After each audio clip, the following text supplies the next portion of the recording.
Greetings everyone, I'm George from Ireland. So this is about the Treaty of Versailles that was signed here in the Hall of Mirrors at the Palace of Versailles on the 28th of June 1919. So the First World War largely ended on the 11th of November 1918. That was when Germany signed the armistice with the Allies. The other countries on Germany's side, the Ottoman Empire, Austria-Hungary and Bulgaria, had signed armistices in the previous fortnight. So the armistice didn't end the fighting permanently, ended it temporarily, whilst they attempted to negotiate a long-term peace settlement. But the armistice was very much to the advantage of the Allies. Allied soldiers of prisoners of war in Germany were immediately released. Germans of prisoners of war in Allied countries were kept in. Germany had to hand over all its warships, many of its tanks, artillery pieces, and planes, even some merchant ships, trains and trucks.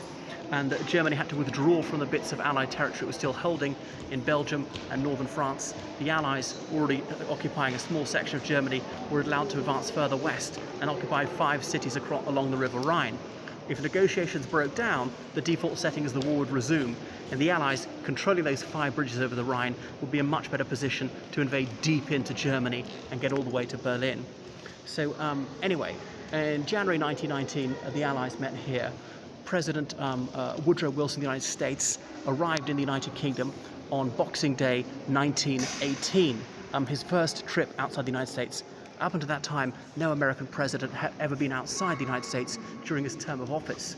So this was front page news. He sailed accompanied by 10 battleships across the Atlantic. He was met at Charing Cross Station by King George V, and he was hailed as the savior of Europe.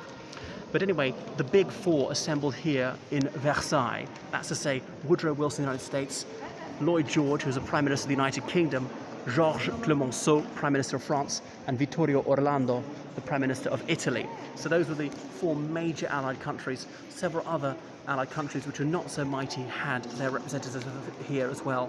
Let's say Japan, Australia, Canada and so on, India, as in some of these self-governing parts of the British Empire. India wasn't really self-governing, but they were represented here as well. Various delegations from other countries were here, let's say Portugal, Belgium, countries which were trying to gain recognition, like Azerbaijan. They met Woodrow Wilson. The Czechoslovaks pressing their claim for recognition and so forth, they came here.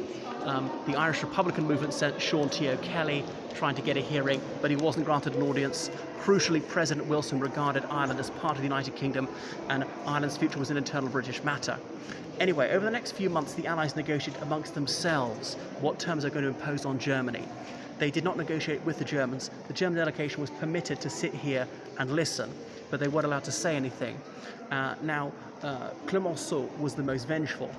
He'd been mayor of Montmartre, a district of Paris, in 1870. You remember the Franco-Prussian War and the devastation that had wrought upon his homeland, and particularly his constituency. So Le Tigre, as he was known, this doctor and this scabrous journalist, he really wanted to impose a harsh peace on Germany to make sure that Germany could never, ever menace France again. At least 1.3 million French soldiers have been killed out of a population of only about 35 million people. So France owed over $3 billion to the United States. I know that's chump change for a government now, but back then it was a staggering sum of money. And the most industrialized part of France had been devastated. So he said, why don't we split Germany up? As recently as 1871, Germany wasn't one country, it was 36 different countries. And indeed, Germany was united here in the Hall of Mirrors at Versailles in January 1871, where King Wilhelm of Prussia was proclaimed German emperor. But the Allies said, no, that's too harsh. We mustn't enfeeble Germany too much. We mustn't hobble them with a debt that's just unpayable. And they thought if they made Germany weak, a failed state, then the communist government in Russia might be able to invade the rest of Europe. They saw Germany as a bit of a cordon sanitaire to keep communism out of Western Europe. So David Lloyd George, he was fairly vengeful. The United Kingdom had suffered badly. 800,000 soldiers had been killed. It was the bloodiest British war since the English Civil War. The UK was over $1 billion in debt to the United States, which I know is a pittance for a government these days, but it was serious money in 1919. But he wasn't so worried about the German army, because there's the English Channel. He was worried about the German navy to make sure that was very weak. So impose as great reparations as could possibly be imposed without actually having an army of occupation to stay in Germany until Germany coughed up. That was his aim. And as I say, he wanted Germany to be a bulwark against Russian communism. There was Vittorio Orlando. He's really concerned with getting territorial gains for Italy.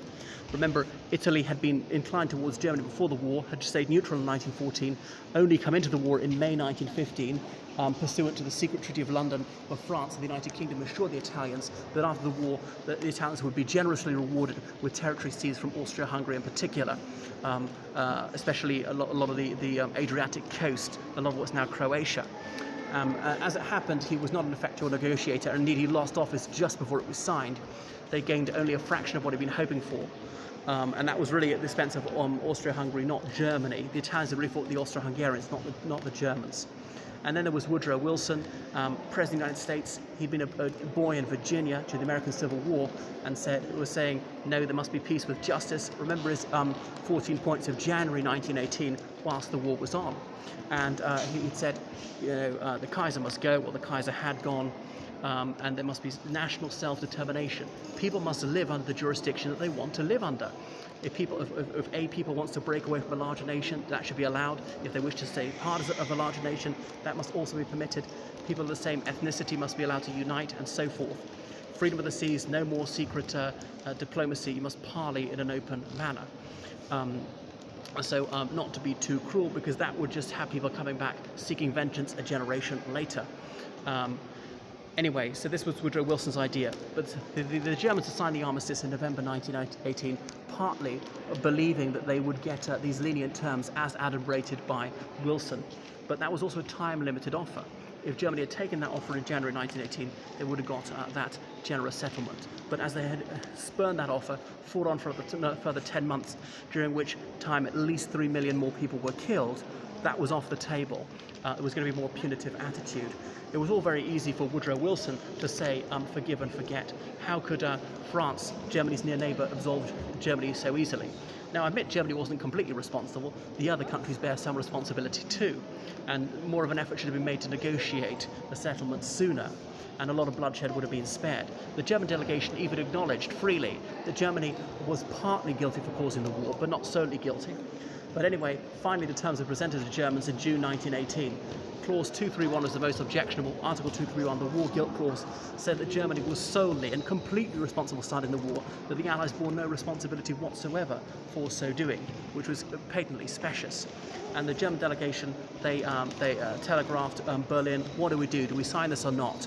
And the German state was teetering on the brink of outright collapse. It was very close to civil war. There's a lot of political violence in Germany. There were severe shortages of everything in Germany except guns. And the Spartakists, that's the ultra-left, and the Freikorps, that's the ultra-right, were shooting each other in the streets. They had been starved. The blockade had been maintained after the war was over.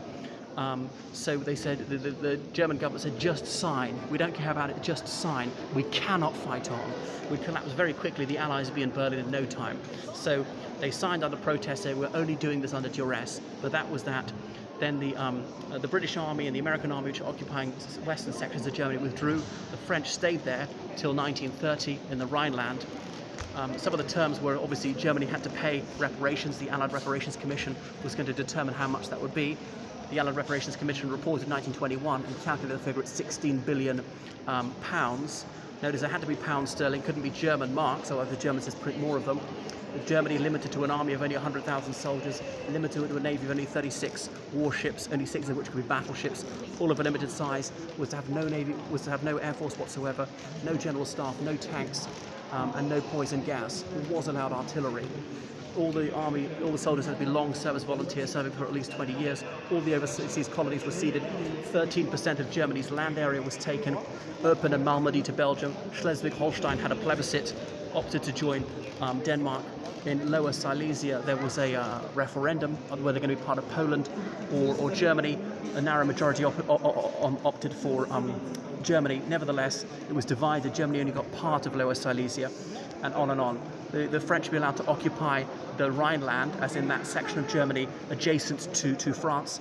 The French were allowed to hold it for 15 years, have a phased withdrawal over 3 stages, after 5 years, after 10 years, after 15 years, pulling out, contingent upon German adherence to the terms of the Treaty of Versailles. If the French judged that the Germans were not abiding by the treaty, the French were absolved from any need to withdraw, could keep it forever if they wished to. But once the French had pulled out altogether, Germany would never ever be allowed to station troops in the Rhineland. It would be demilitarized forever. Now, as we know, the treaty wasn't actually stuck to strictly. Germany would be forbidden from Anschluss, as in literally connection, uniting with Austria, even if the majority of people wanted to. So there's a breach of the Treaty of Versailles, and so on. So these were some of the terms which people found very objectionable. And even Philipp Scheidemann, a social democrat, a German who'd been anti-war from 1916, he said this was the vilest crime in history. Was it too harsh? General Foch said this is not peace, it's a truce for 20 years. He was right to within 3 months, but he didn't live to see it. He deceased in 1929. Or John Maynard Keynes published The Economic Consequences of the Peace shortly thereafter, saying that by wrecking Germany, we also wreck ourselves because they're a vital trade partner. So it stored up a great deal of rancor and fury in Germany, which obviously led to the Second World War. In a 1930s London dinner party, someone asked, where was Hitler born? And Nancy Astor quipped, at Versailles, saying this unduly harsh peace led to Versailles, led to the rise of Hitler, but it's debatable whether it was unduly harsh in the circumstances, especially in view of the peace terms which were imposed by Germany on Russia, Brest-Litovsk, which was much harder than Versailles, or indeed the Treaty of Bucharest, May 1918, on Romania, very much a confiscatory peace treaty. Napoleon had imposed all sorts of smash and grab treaties on various states he defeated, little more than a liquidator's audit. Well, that's just a little bit about the Treaty of Versailles here in this magnificent room, the Hall of Mirrors, where it was signed before the delegations were all going to go home. But Woodrow Wilson really was the man of the hour, hailed and lauded by many European countries, allied countries, whom he had rescued. Were it not for the United States, the war would have lasted rather longer, and maybe they would have actually negotiated a draw rather than there being Allied victory. That's enough for the moment, so please book online lessons with me, George from Ireland.